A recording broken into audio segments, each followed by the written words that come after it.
taken a peek at the Sync4 media screen inside of the Ford Mustang. Now, this is the option that you're going to find inside of some of the lower trims of the vehicle. So there is the option with the screens that are essentially connected through the middle there, and then it's going to have factory navigation available with SiriusXM. So this one doesn't have SiriusXM and obviously just doesn't have factory navigation. But even if yours doesn't have factory nav, you can still hook up through iPhone devices to use Google Maps, Apple Maps, or Waze, or you can hook up through Android to use Google Maps right through this screen instead, which I'll cover off as we connect phones. But I'm going to show you everything that you need to know. First thing, home icon along the very top left. So if you want to go home, just press the button there and make it happen. You can adjust your clock settings along the very top, and you can change hours, minutes, AM, PM, whatever the case may be. Moving back, along the top there, you've got essentially your data connections and then outside temperature. Along the very bottom, it's your climate control settings. So single zone climate control is standard with the option for dual zone in some of the higher trims. But in this one, because it's single zone, you can adjust your climate there. And then on the other side, you can adjust fan speed. So you can adjust up and down this way or press plus or minus in order to turn it on or off. Now, this one also doesn't have heated or ventilated first row seats. But if it did, there'd be another icon on the very outside there in order to turn on your heated or ventilated seats. You've got air circulation, auto. Do you want it going to your windshield face feet, some sort of combination, or do you want to turn the system off completely? So very straightforward. Along the outside, you've got settings, features, and then a basic app screen. But let's start off with available audio. So sources, you've got AM, FM, Bluetooth, USB. There would be the option for SiriusXM in the other screen, and then there also is the option for connecting through your phone over Android or iPhone, so Apple CarPlay or Android Auto, and you can stream audio that way. So you can either go over Bluetooth or you can connect through Android Auto, Apple CarPlay for audio. But let's switch out to FM for a second there. So you've got all of your available presets. You can change out the number of preset pages, which I'll show you in just a second. But if you wanted to save in a preset, so you can tune this way if you want to. You can do a skip to tune. You can do a direct tune, so you can just type in the station. Or you've got the flexibility of pushing the voice command prompt. If you wanted to change stations, you could navigate using your voice if that was available in your Mustang, and a number of other features. So we tune to another station. If you want to save it as a preset, all you're going to do is just press and hold. You can see there, it's now saved the station in. So it's that simple to do it. If you look at USB, same idea, gives you a few basic options. And it doesn't matter like if you're an AM, FM, whatever the case may be. SiriusXM would give you a few others, but because this one doesn't have it, let's just go through some sound settings. Treble, mid-range, bass. Typically you're gonna see it like this, but I recommend dropping treble by 2, cranking bass by 3 in order to get really good audio inside of this thing. You can adjust balance and fade, so if you're the only one in the vehicle, versus you want it centered out for everybody. Speed compensated volume, so if you're going faster, it's going to adjust volume as you go. And then occupancy mode for all seats or just the driver. So very straightforward there. Like I said, AM, FM, SiriusXM, USB stick with MP3s is available there. And it's strictly, so this second one's a video file, but I mean, as you can see there, you can't play video. It's strictly going to be audio availability inside of this thing. But the audio, Step 2, you're so good, so it's pretty solid inside of this thing, which is great. Hopping back home. Next up, I guess let's add in a phone. Search for your vehicle on your device and select it once it is found. Okay, so on your phone, you're just going to go to Bluetooth and you're just searching for the device, so Ford Mustang. Confirm that the pin displayed on sync matches the pin displayed on your device. Pins match up. Do you want to allow contacts and favorites to sync? I'm going to hit no to that one. So as you can see there, fully connected, which is great. For your safety, please stay alert to changing road conditions and use Sync's voice-activated features while your vehicle is in motion. 911 assist, so if you're in a serious accident and your phone's connected, it's automatically going to dial 911 for you. Definitely recommend keeping that one turned on. And then as you can see there, phone supports Apple CarPlay, which is wireless, but I'll touch on that one in a second. Because on this screen, you've got favorites, recent, contacts, keypads, phone list. So if you've got multiple phones connected, you can swap them out there. You can add in another phone, go to phone settings if you want to.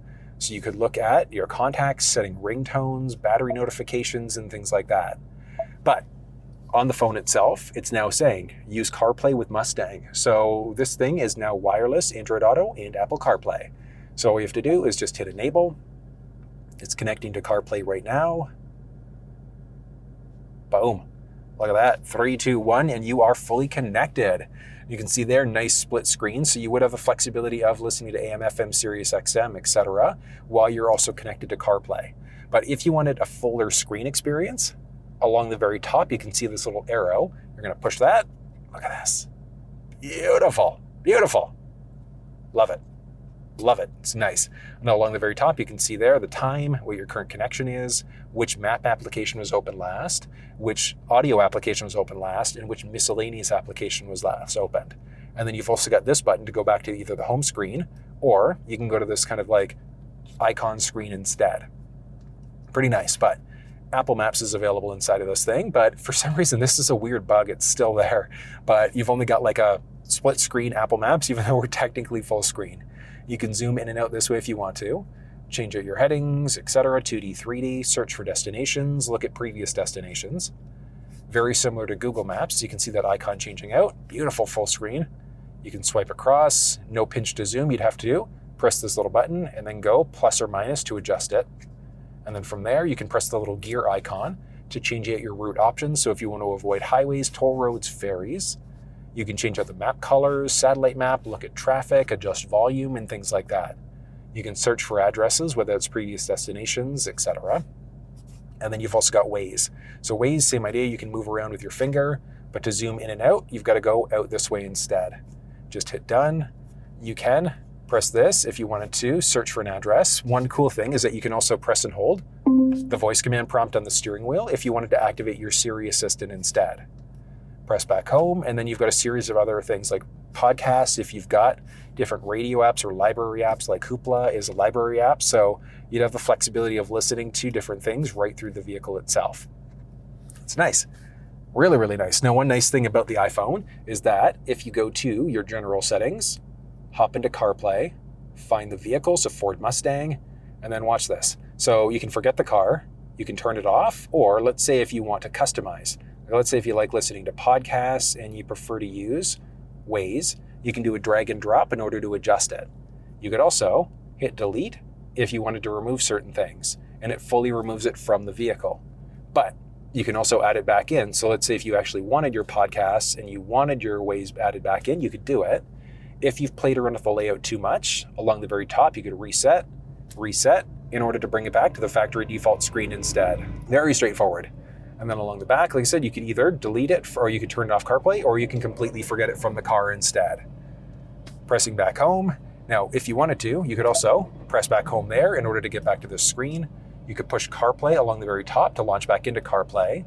And then if you wanted to, you could go to Settings, Phone List, and then you could disconnect from CarPlay in order to reconnect to your phone if you wanted to make phone calls or listen to audio that way. So you could be connected to CarPlay or you could be connected to either of these. It's not both, but you could still stream your audio from your phone that way instead if you wanted to. And that's essentially how you add in an iPhone to the Mustang. Setting up an Android device is the exact same process. So if you weren't on this phone screen, all you're going to do is go back home. You go into Settings, Phone List, and you can see there you can add in a phone along the very bottom. Search for your vehicle on your device and select it once it is found. Okay, and we're waiting for Mustang to show up. There we go. So we're going to connect through. Confirm that the pin displayed on Sync matches the pin displayed on your device. Pins match up, so we're going to hit OK there. And it also wants For your us... safety, please stay alert to changing road conditions and use Sync's voice-activated features while your vehicle is in motion. Oh, thank you. So I'm going to say no, don't access contacts or messages. And then it also has support for wireless Android Auto. So let's enable that. And it's going to take a quick second there. Continue setup. Boom, 3, 2, and we are fully connected, which is great. So very similar to the iPhone side of things, you've got a few icons along the outside, specifically for Google Maps. But what you could do if you wanted to, along the very top right side, you could push that in order to go full screen instead. So full screen, nice pinch to zoom capabilities, unlike what you saw on the iPhone side of things. So that's nice. You can search your addresses. You can push there if you wanted to avoid certain things en route, like toll roads, ferries, and things like that. You could mute out notifications, change your heading. You can zoom in and out this way instead if you wanted to. Now, a few other things. So along the top there, you can see your current connection status. You've got maps, so you can push there to go full screen, split screen, etc. You've got phone. You can activate your Google Assistant this way. You can also do a press and hold on the steering wheel if you wanted to set it up that way instead. You can push there to go to a split, to an icon view, split view, icon view, full screen map view, etc. So it is nice, you've got so many options. Now you've got the flexibility of being able to customize Android Auto a little bit. So on your phone, you're just going to search for Android Auto and you're looking for settings. So Android Auto settings, you could look at previous connected cars, you can customize the launcher, Google detection, and a number of other things.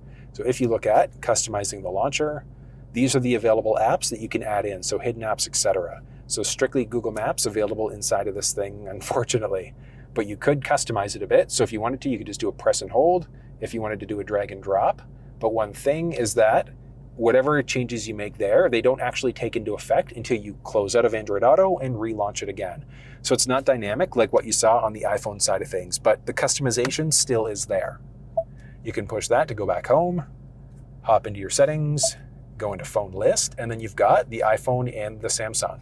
And one cool thing, zoom it out, so we can push there if you wanted to reconnect just over Bluetooth. And then let's say if you have all of your music on one phone, you can set it up this way. So your phone is primarily connected to one, and then you've got audio connected to another. Or you can have audio and phone connected for both. So it's essentially any one of these four, but you can either be Android Auto or Apple CarPlay. So it can't be both of those. It can be either any of these four, mix and match, which is great. Like I said, big benefit is that if you've got all of your music on one Bluetooth device and your phone for another, you've got that flexibility, which I think is great. Being able to remove these things is straightforward. So you just hit delete, yes. There you go, and back out, delete, yes. And it's that simple, being able to set up Android and iPhone devices inside of this thing. Okay, and hopping back home. So, series of other options. Along the very top, you've got a series of settings. So you can tweak out media player, device information, etc. And that's because I'm on USB. But if I pull out USB, all of a sudden, it changes to radio. And radio, this is where you can go in order to change out your preset pages. So I just recommend going to the max number of preset pages. And the big reason why is because if you hop back inside, you can see there, so many available presets. So mix of AM, FM. If you were in the option of the screen with SiriusXM, you'd have a mix of AM, FM, SiriusXM, etc. You can add in a phone. We've already seen the different sound settings. Series of vehicle settings. So rear occupant alert is going to tell you to check the back seats. Can let you know if the key's available. You can turn rev matching off.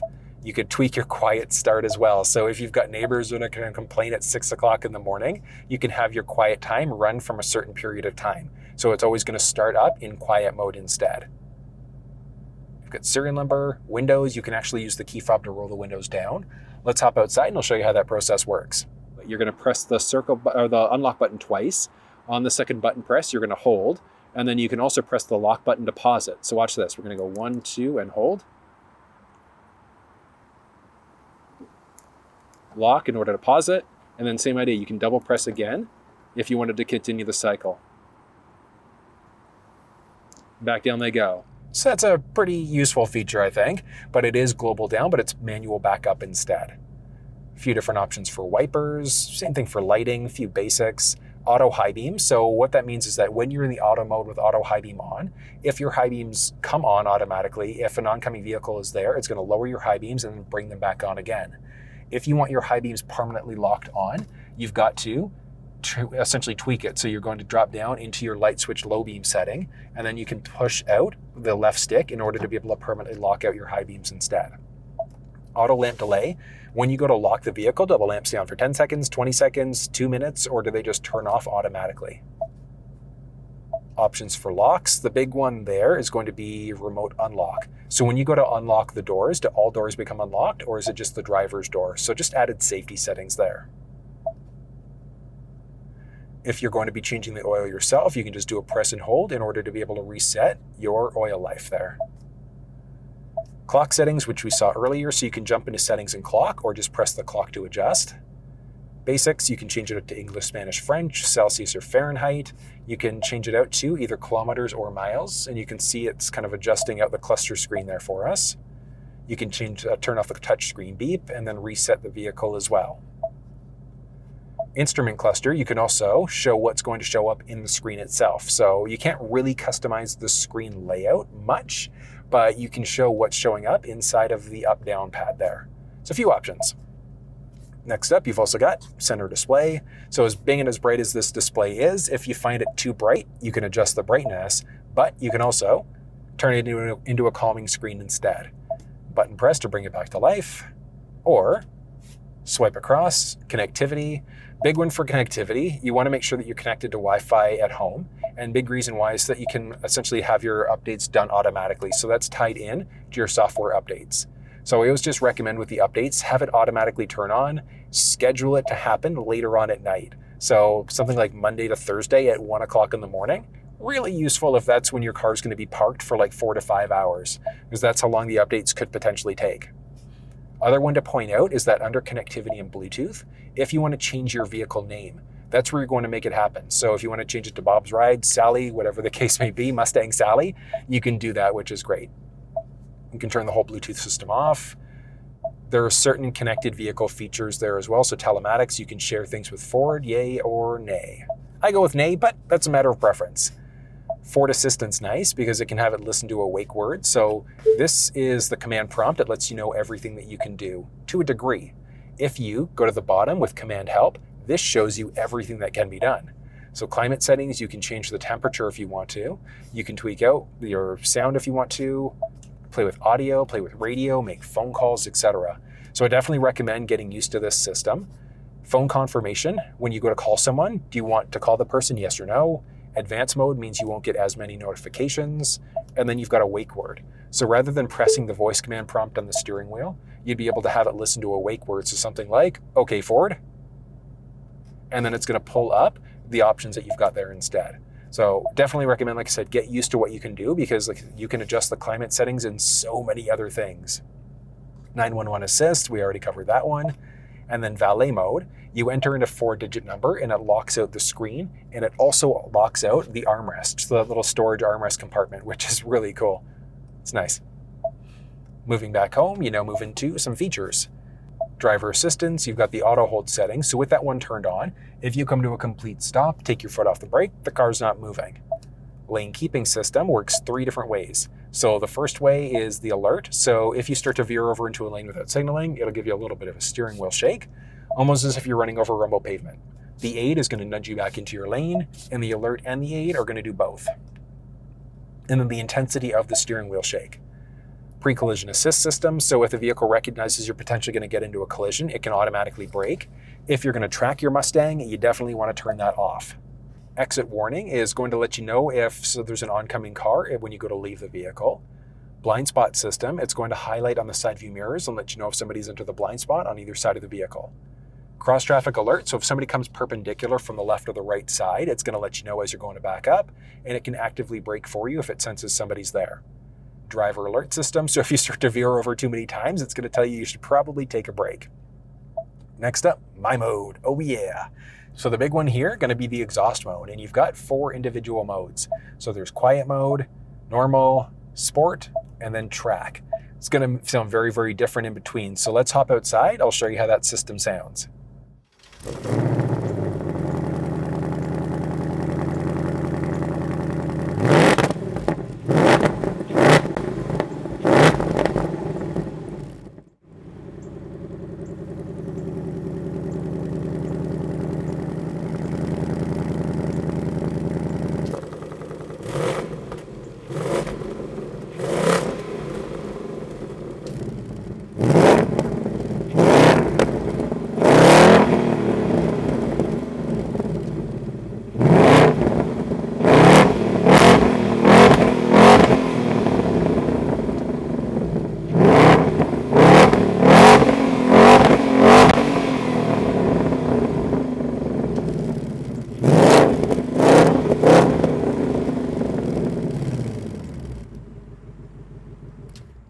So that is so nice, especially when you get into like that sport and track. I love the sound of it. It is amazing.